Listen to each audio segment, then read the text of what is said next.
अगर आरसीबी हार गया फाइनल तो मैं 2 दिन तक अपने चैनल का नाम रोहित शर्मा का फैन रख दूंगा। तो मैं डेली रात में एक होमवर्क डिस्कशन अपलोड कर दूंगा क्वेश्चंस का। तो hey what's up guys, welcome back to day 37 as a JEE dropper. तो यार आज तो मैं सबसे पहले फिजिक्स से शुरू किया था और आज का फिजिक्स की क्लास तो मेरे को बहुत ज्यादा ही हार्ड लगा। सिर्फ मेरे को ही लगा कि तुम लोग को भी लगा। तो आज की क्लास में तो सर शुरू में पिछले क्लास का रिवीजन करवाए हैं। ये तो मेरे से टक से बन गया, बहुत ही इजी क्वेश्चन था, ज्यादा इसमें कुछ दिमाग लगाना था नहीं। पर यार आज का क्लास का होमवर्क बहुत ज्यादा ही हार्ड लगने लगा मेरे को। ये वाला क्वेश्चन तो मेरे से बन गया था, बहुत दिमाग लगा था, तब याद आया था कि एरिया इज इक्वल टू के ही होता है। तो वैसे तो बन गया था, पर उसके बाद मेरे से ये वाला क्वेश्चन बना ही नहीं। क्यों नहीं बना, इसका कोई रीजन ही नहीं है। तो आसान क्वेश्चन है, पर मैं ये दोनों ग्राफ को देख कुछ समझ ही नहीं पाया था क्या करना है। उसके बाद जब सर ये बताया ना, तब मेरे को समझ आएगी एरिया अंडर कर्व। अब जब सब बता ही दिए तो समझ आ ही जाएगा। तो उसके बाद तो निकाल ही लिया, पर ये मेरे से नहीं हुआ। यहाँ थोड़ा सा कॉन्फिडेंस डाउन। वैसे लाइव ही कर रहा था तो पोल भी अटेम्प्ट कर रहा था। उसके बाद एक ये वाला क्वेश्चन है, ये भी मेरे से नहीं हुआ। इसमें पिछले ही वाले क्वेश्चन का लगाने लगा था, एफ डी एक्स पर डी वाई वाला, क्योंकि मैं देखा आई कैप जे कैप है तो ऐसे ही लगा दो। पर फिर बाद में ध्यान दिया कि ये तो कांस्टेंट है, ये वेरिएबल वाले के लिए लगता है। तो उसके बाद मैं फिर से सुधार के लिखा। उसके बाद एक ये क्वेश्चन है, इसमें मैं गधों की तरह पता नहीं इतना बड़ा मैं क्या लिख दिया। इसमें मेरे को पता ही नहीं चला था कि ये जो आर है ना, ये पोजीशन वेक्टर है। इसको मैं आर को मैं ऐसे ही लिखने का दूसरा तरीका समझ के सॉल्व कर रहा था। मेरे को लगा था ना कि ऐसे ही लिखा हुआ है, बस दूसरे स्टाइल में लिखा हुआ है। तो मैं पहले आई के पुट किया, जे के पुट किया, के पुट किया, उसको इंटीग्रेट किया, उसके बाद सबको सॉल्व करके एक आंसर निकाला। उसके बाद उसका मैग्नीट्यूड निकाला, उसके बाद आंसर निकाला। मेरा आंसर आ रहा था 35/2। फिर मैं देखा कि सर से मैच ही नहीं कर रहा। उसके बाद सर बताएं कि यार एक डिस्प्लेसमेंट वेक्टर है और R final minus R initial से इतना जल्दी क्वेश्चन सॉल्व हो जाएगा। तो ये भी क्वेश्चन नहीं बना, एकदम ही मैं डिमोटिवेट ही हो गया था आज क्लास करते करते। उसके बाद ये वाला क्वेश्चन में मेरा थोड़ा कॉन्फिडेंस अप हो गया, क्योंकि यहाँ तक मैं सोच लिया था, सलीम सर एक बार बताए थे। तो मेरे को वहां से याद था कि इसको बस अलग अलग करके लिखोगे ना तो डी एक्स वाई बन जाएगा। पर मेरे को फिर ये नहीं पता था कि डी एक्स वाई इंटीग्रेशन और डिफरेंशिएशन करने के बाद भी लिमिट क्यों रखते हैं, ये मेरे को समझ नहीं आया।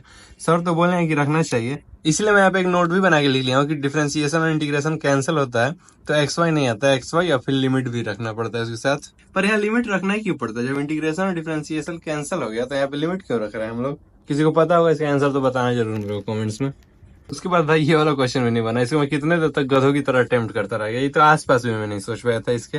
एक तो मेरा डिफरेंशिएशन इंटीग्रेशन ऐसे ही वीक है और उसके बाद ये ग्राफ वाला पार्ट भी, और आज वही दोनों का मिक्सचर पढ़ाई हो रहा था, इसलिए मेरे को कुछ समझ ही नहीं आया। समझ आया सब, पर हाँ एक भी क्वेश्चन खुद से नहीं बना। इसी के बाद का दुख रह गया कि इतना मुश्किल से आज पोल अटेम्प्ट करने के लिए सुबह एकदम उठ के लाइव क्लास ही करने बैठ गया था कि आज लाइव करूंगा, सारा पोल का आंसर दूंगा। और आज पोल अटेम्प्ट किया, एक भी आंसर मेरा मैच नहीं हुआ, एक भी। पर कोई दिक्कत नहीं है, आज का डीपीपी कंप्लीट कर लूंगा मैं और आज का क्लास इलस्ट्रेशन एक बार फिर से अटेम्प्ट कर लूंगा।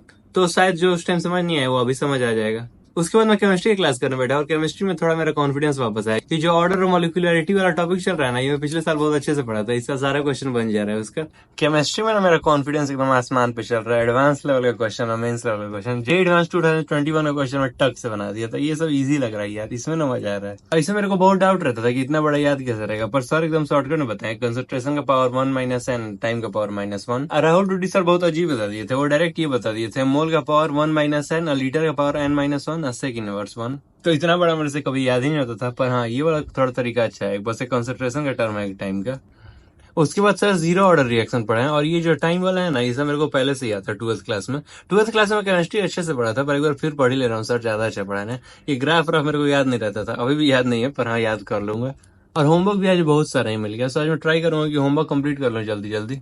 जैसे आज केमिस्ट्री का बहुत सारा होमवर्क मिल गया, तो अब इसी वीडियो में तो सारा होमवर्क डिस्कस कर नहीं सकते हैं, और अभी तो बनाया भी नहीं हूँ मैं। ये वीडियो तो मैं 5-6 बजे ही बना लेता हूँ। पर हाँ अगर 4-5 लोग भी बोले तो मैं डेली रात में एक होमवर्क डिस्कशन अपलोड कर दूंगा क्वेश्चंस का। बाकी जो क्वेश्चन मैं अटेम्प्ट करूंगा वो तो तुम लोग को दिख ही जाएगा। जो मेरे को डाउट रहेगा मैं पूछ लूंगा, तुम लोग कमेंट से बता देना, ऐसे दोनों का फायदा हो जाएगा। अगर हाँ 4-5 लोग भी बोला ना तो अपलोड कर दूंगा। व्यूज का कोई काम नहीं है उस वीडियो में मेरे को, तो बस 4-5 कमेंट कर देना, काम खत्म। आज रात से अपलोड करना शुरू कर दूंगा और 12 बजे अपलोड कर दूंगा। क्या पता कोई सुबह उठ के होमवर्क बनाता है तो वो भी देख लेगा, कोई रात में भी होमवर्क बना लेता है तो उसका भी डाउट क्लियर हो जाएगा, या अगर उसका सारा बन गया होगा तो वो मेरा डाउट क्लियर कर देगा। आइडिया तो अच्छा है, बाकी तुम लोग बताना कमेंट्स में कैसा आइडिया है। फिजिक्स और केमिस्ट्री दोनों का होमवर्क पूरा डिस्कस कर दूंगा।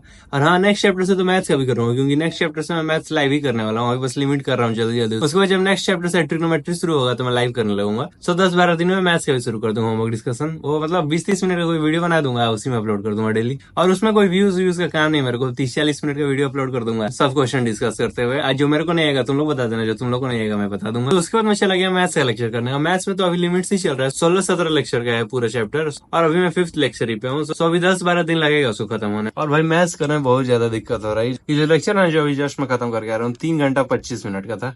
2 बार मर की जिंदा हो गया मैं इतने देर में, पर ये लेक्चर खत्म नहीं हुआ। इतना सारा होमवर्क मिला, इतना सारा हार्ड क्वेश्चन था, एक तो सिर्फ क्वेश्चन ही कराया जाता है, इसीलिए नींद आने लगता है बीच में। पर हाँ, कल से ना कॉपी लेकर बैठूंगा, जो जो क्वेश्चन करेंगे ना साथ में करते जाऊंगा, बने चाहे ना बने अटेम्प्ट करते जाऊंगा।